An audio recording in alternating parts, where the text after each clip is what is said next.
I want to start by asking, what sort of effect does a film like this have on you because so much of it is about just a lot of psychological things are going on. You're kind of questioning your surroundings a little bit.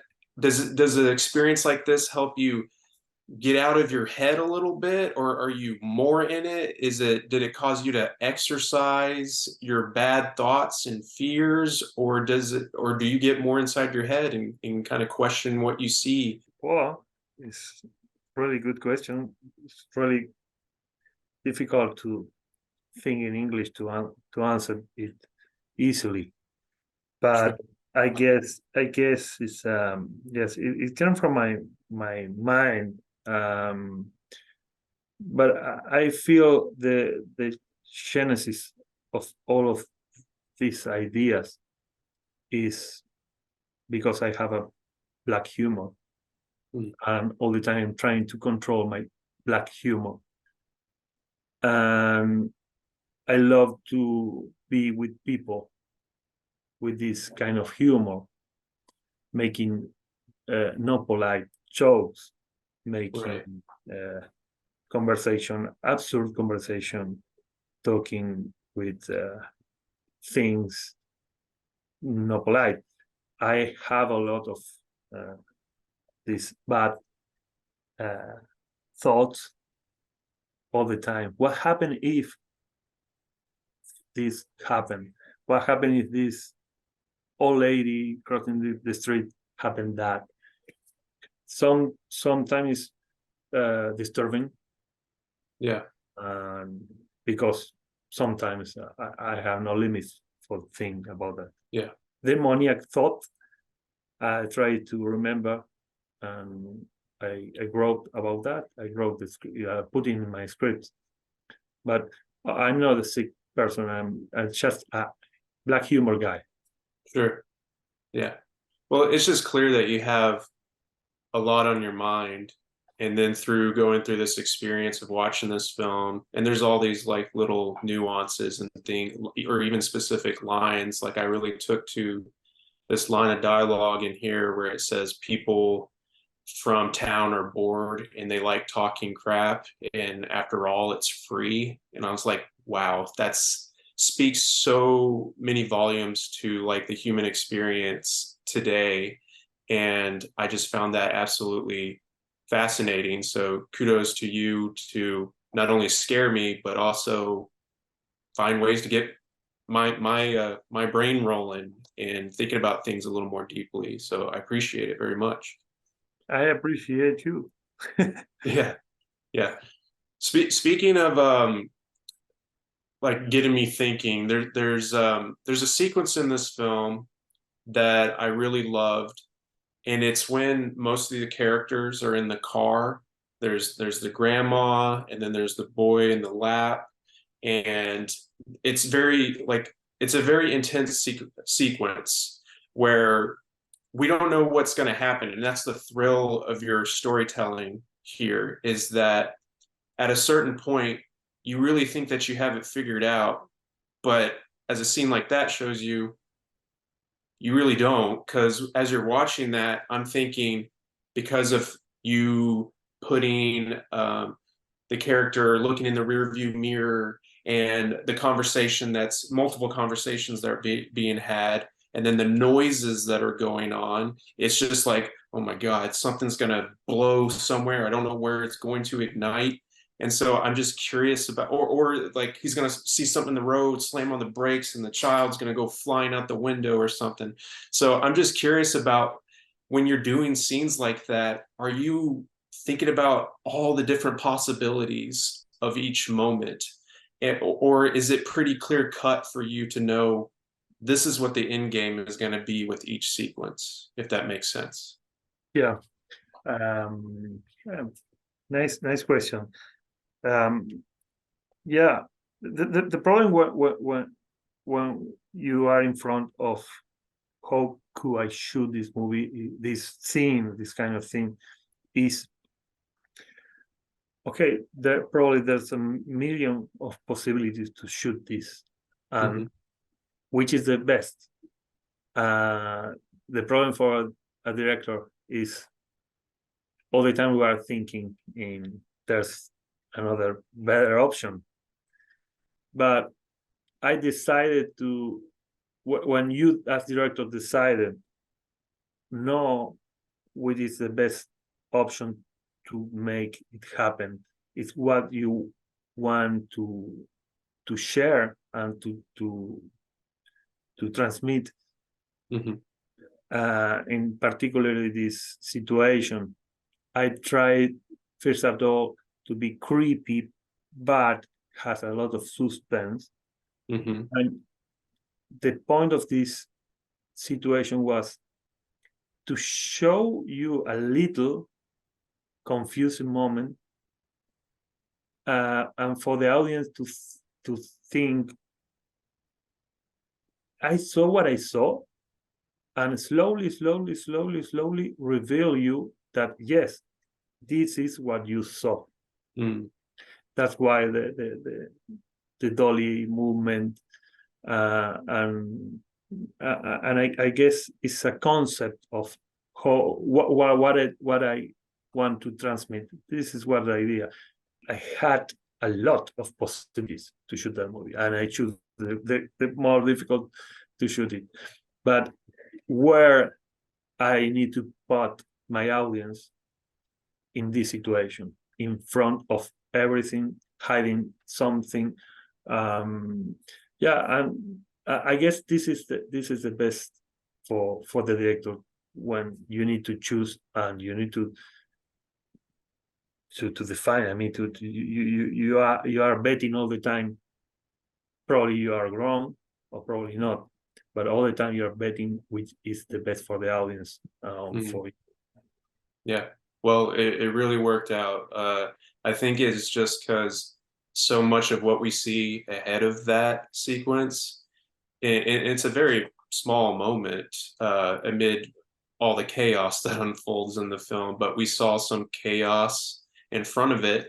And so we, as an audience, or at least just for me, you kind of expect the worst at any given moment. And so that was the thrill of the movie for me, that I was like, anything could happen, anything goes. And I wouldn't, it was just a very satisfying feeling for me as a horror film consumer. Just really thoroughly enjoyed it. But speaking of sequences involving kids, there's famous stories about, Danny from The Shining, or even the twins from more contemporary horror like The Witch, where to protect the kids on set, they pretty much told them, hey, you're shooting a Disney movie right now, as a way to kind of protect them and hide them from what the movie really is. Was there any sort of process like that in place involving the kids, so they don't feel like this is going to be a traumatic experience and get their mind going in some crazy places? Like, what was that like? Yeah, we tried. In some part of the process, you cannot avoid the idea to one of the kids cross with his own body as a died boy. I mean, all the time we try to keep the effects. I mean, the dead body, the blood for the kids. But I mean, probably after 3 weeks shooting, you find the kid playing with his own puppet, the body. It's usual. We try all the time, because we have a lot of regulation in our country that avoid trying to avoid the emotional problems for the kids in this kind of movies. They do not allow us to use blood in them, to use gun, violent moments. It was too hard to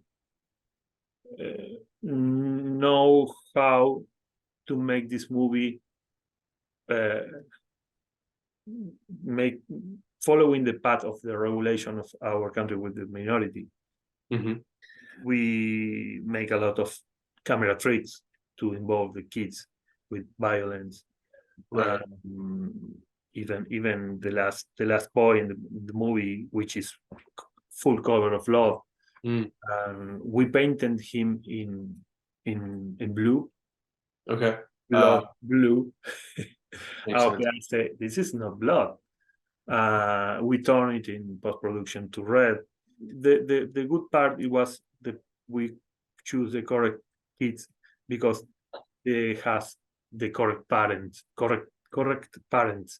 The parent loved the script. The parent wanted to share his kid for this movie because he wanted to make a horror movie with them, and the parents are more excited than their kids for the movie.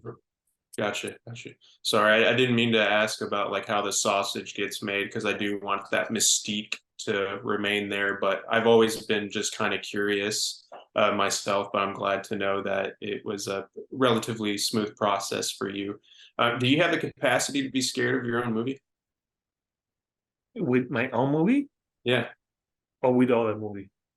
Or just your own movie, because of there's certain images in here that I feel like are going to stay with a lot of people, especially one where somebody's walking by while someone's in a car. And so I'm just curious, do you, I know you're so involved with every aspect of making this movie, but at a certain point, can you allow yourself to have an outside of body experience and try to see it how everybody else sees it? And then you're probably like dreaming, having nightmares at night about it, like it's haunting you in some very peculiar ways. Well, my movie doesn't affect me myself, but I realize I affected a lot of people with Terrified. I cannot imagine how could affect with this one. But I have a bunch of stories of audience who send me a lot of comments about how deeply was affected with my movies. And I don't know if it could. I think if it's good if I'm making horror movie, but I don't know. I destroy your life for a moment. It's good. Well, probably yes. It's my business. Sure. I know we're just about to run out of time, but I wanted to close with these two quick questions about one, the rules of this particular film. Like I always love it when, or any film doesn't have to be horror, but like where there's clearly established rules and the rules are even discussed in this, mostly through the character Murta. And so I'm just kind of curious, like when you, in your own watching of films, realize the value of clearly established rules and sticking to them and not feeling an impulse to abandon them for a cool visual or whatever it may be. Yeah, I guess it's important because I decided to kill the religion. I decided to kill the churches. I'm trying to create a new universe in this tale. I'm starting from the not from the beginning of this spreading. I'm talking about this illness of this kind of infection, demoniacal infection. I need to clarify, and that's why I decided, okay, there's no rules because the exorcism rules are killed because the church there's not in my movies. Now I need to give them a path to follow, and that's why I invented the rules. They are important to.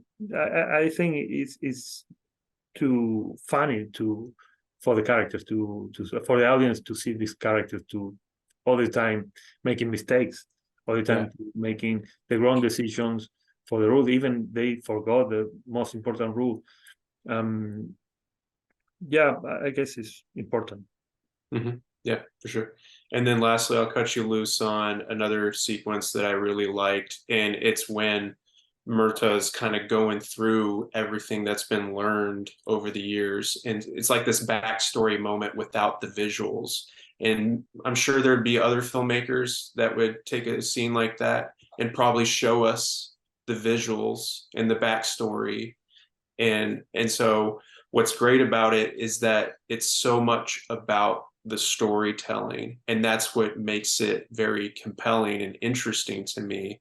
And the way that you're shooting it, with like shooting above the car and then shooting her talking, and you like finding these unique ways through the edit to make it in an intense and sequence where I'm like leaning in, like I need to know more about this. Like this history is so interesting to me. And so I'm just kind of curious about that approach, and not maybe going towards the obvious and shooting a whole backstory sequence and making it more about storytelling.